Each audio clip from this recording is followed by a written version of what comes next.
శ్రీ హరివాయ గురుభ్యో నమః. ఓం వందే విష్ణుం నమామి శ్రియమథ చ భువం బ్రహ్మవాయూ చ వందే గాయత్రీం భారతీం తామపి గరుడమనంతం భజే రుద్రదేవం దేవీం వందే సుపర్ణీమహిపతిదయితాం వారుణీమప్యుమామతాం ఇంద్రాదీన్ కామముఖ్యానపి సకలసురాన్ తద్గురూన్మద్గురూంశ్చ అభ్రమం భంగరహితం అజడం విమలం సదా ఆనందతీర్థమతులం భజే తాపత్రయాపహం జలజ్యేష్ఠనిభాకారం జగదీశపదాశ్రయం జగతీతలవిఖ్యాతం జగన్నాథగురుం భజే. పృథ్వీమండలమధ్యస్థాః పూర్ణబోధమతానుగాః వైష్ణవాః విష్ణుహృదయాః తాన్ నమస్యే గురూన్ మమ. ఆపాదమౌళిపర్యంతం గురూణామాకృతిం స్మరేత్ తేన విఘ్నాః ప్రణశ్యంతి సిద్ధ్యంతి చ మనోరథాః. శ్రీ విద్యాసాగర మాధవ తీర్థ గురుభ్యో నమః. హరి ఓం. ಹರಿಕಥಾಮೃತಸಾರ ಗುರುಗಳ ಕರುಣದಿಂದ ಆಪನಿತು ಪೇಳುವೆ ಪರಮ ಭಗವದ್ಭಕ್ತರಿದನಾದರದಿ ಕೇಳುವುದು. ಶ್ರೀರಮಣಿಕರ ಕಮಲ ಪೂಜಿತ ಚಾರು ಚರಣ ಸರೋಜ ಬ್ರಹ್ಮ ಸಮೀರವಾಣಿ ಫಣೀಂದ್ರವೀಂದ್ರ ಭವೇಂದ್ರ ಮುಖ ವಿನುತ ನೀರಜ ಭವಾಂಡೋದಯ ಸ್ಥಿತಿ ಕಾರಣನೆ ಕೈವಲ್ಯದಾಯಕ ನಾರಸಿಂಹನೆ ನಮಿಪೆ ಕರುಣಿಪುದೆ ಮಗೆ ಮಂಗಳವಾನ್. ಭುವನ ಪಾವನ ಚರಿತ ಪುಣ್ಯ ಶ್ರವಣ ಕೀರ್ತನ ಪಾಪನಾಶನ ಕವಿಭಿರೀಡಿತ ಕೈರವದಳ ಶ್ಯಾಮ ನಿಸ್ಸೀಮ ಯುವತಿ ವೇಷದಿ ಹಿಂದೆ ಗೌರೀಧವನ ಮೋಹಿಸಿ ಕೆಡಿಸಿ ಉಳಿಸಿದ ಇವನ ಮಾಯವ ಗೆಲ್ಲುವನಾವನು ಈ ಜಗತ್ರಯದಿ. ఈ పద్యం గురించి చెప్పుకుంటూ ఉన్నాము. వెనుకటి పాఠంలో భువన పావన చరిత, పుణ్యశ్రవణ కీర్తన, పాపనాశన, కవిభిరీడిత, కైరవదళ శ్యామ నిస్సీమ, ఇంతవరకు ఈ విశేషణములన్నీ భగవంతునికి ఏ విధంగా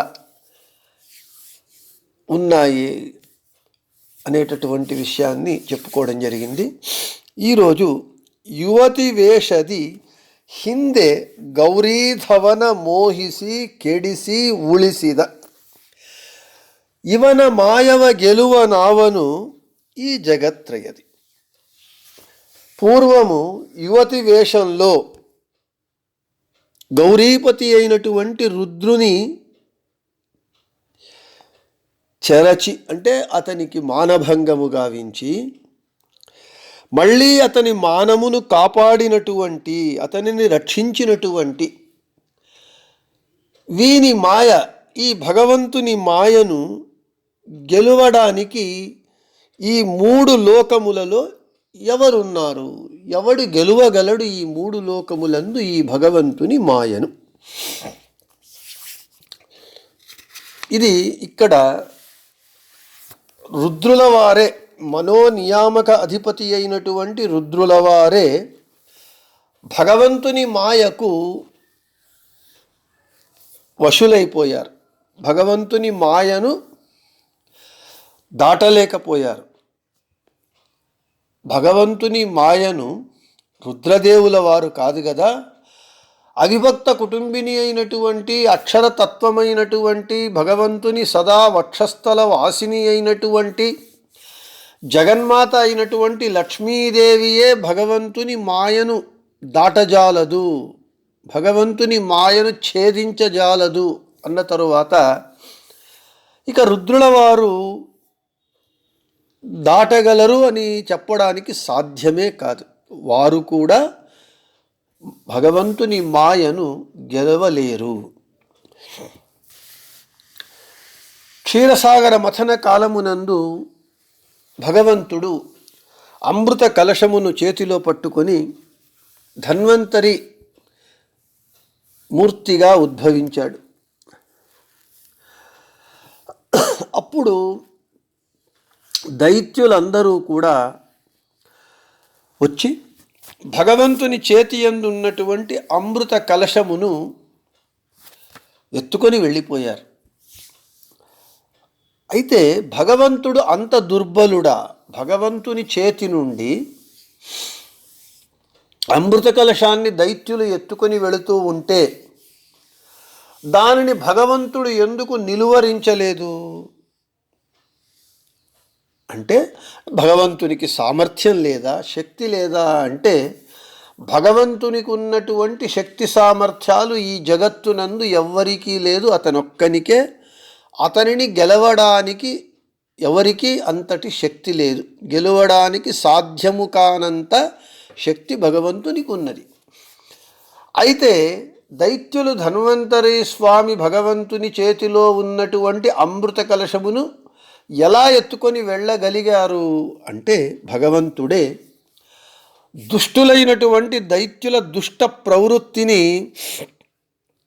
జగత్తునకు ప్రకటింపజేయడానికి తానే వదిలిపెట్టాడు. తీసుకెళ్ళండి అని తానే వదిలినాడు. భగవంతుడు తనకు తానుగా వదిలితే తప్ప దైత్యులు దానిని తీసుకొని వెళ్ళలేరు. భగవంతుడే ఇచ్చాడు. ఎందుకంటే తీసుకొని వెళ్ళడానికి వీలు కల్పించాడు.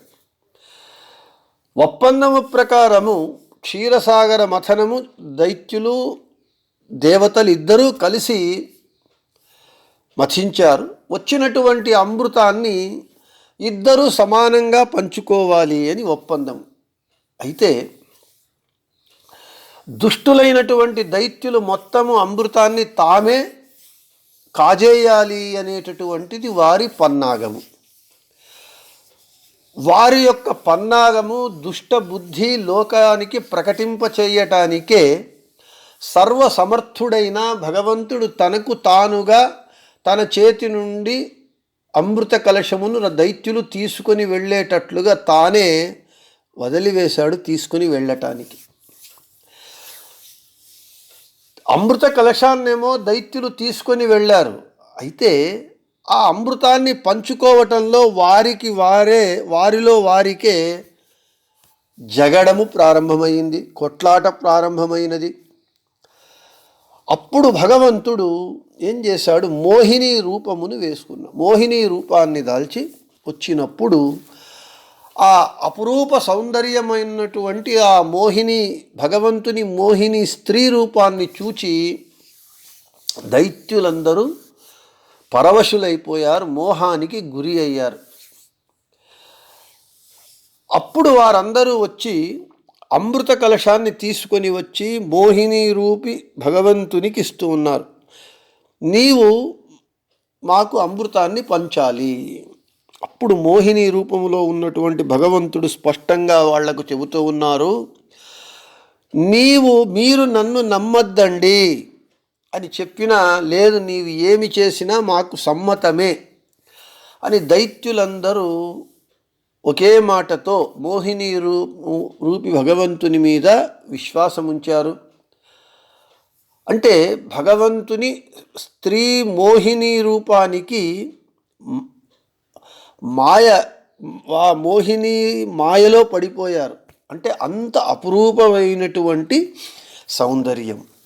ఎంతటి సౌందర్యము అంటే లక్ష్మీ శోభాన పదంలో వాదిరాజు గురుసార్వభౌముల వారు రచించినటువంటి లక్ష్మీ శోభాన పదమునందు లక్ష్మీదేవే చెబుతుంది, ఆ భగవంతుని స్త్రీ మోహిని రూపాన్ని చూచి ఎంతటి సౌందర్యము ఇతనిది అని లక్ష్మీదేవియే ఆశ్చర్యపోతుంది.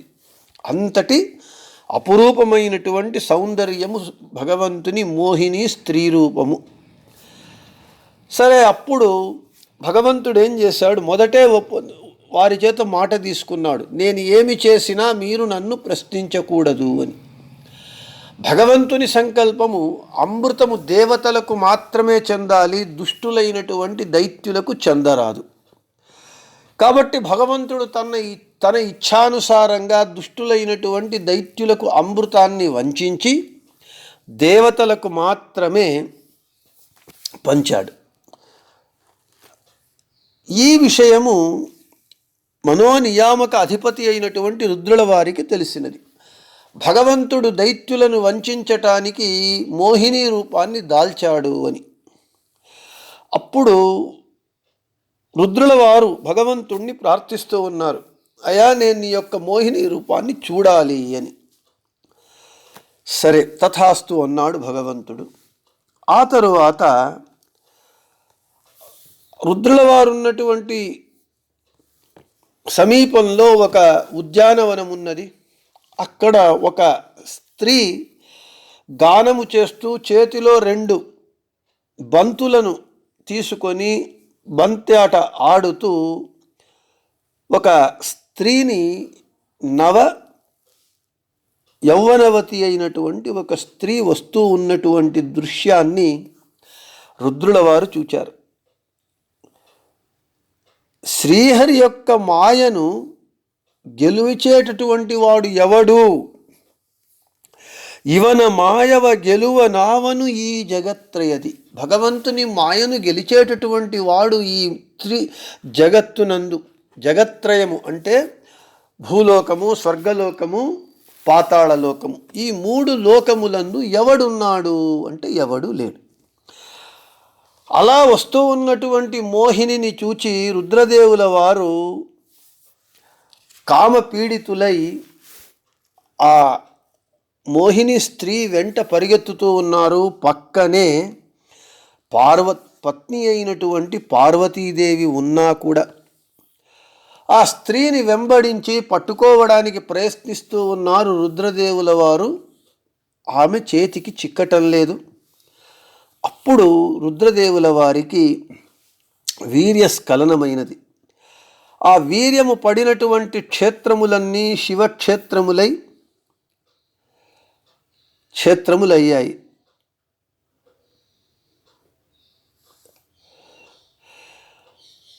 అప్పుడు తరువాత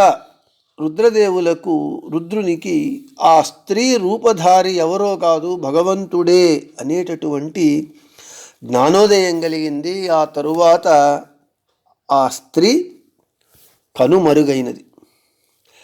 అప్పుడు రుద్రుల వారు సిగ్గుతో తల వంచుకొని ఉన్నారు. పార్వతీదేవి సమీపానికి వచ్చారు. అప్పుడు భగవంతుడు తన నిజరూపముతో రుద్రదేవుల వారికి దర్శనాన్ని కల్పించారు. లజ్జితులై ఉన్నటువంటి రుద్రుణ్ణి సమాధానపరిచినారు. మన్మథుణ్ణే తన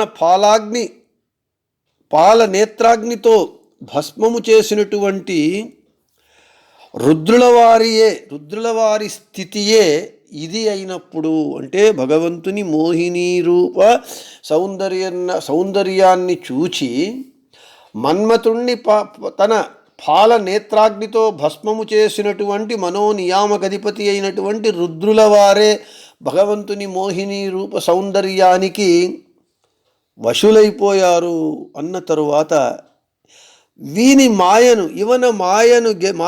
మాయవ గెలువను యావను ఈ జగత్రయది.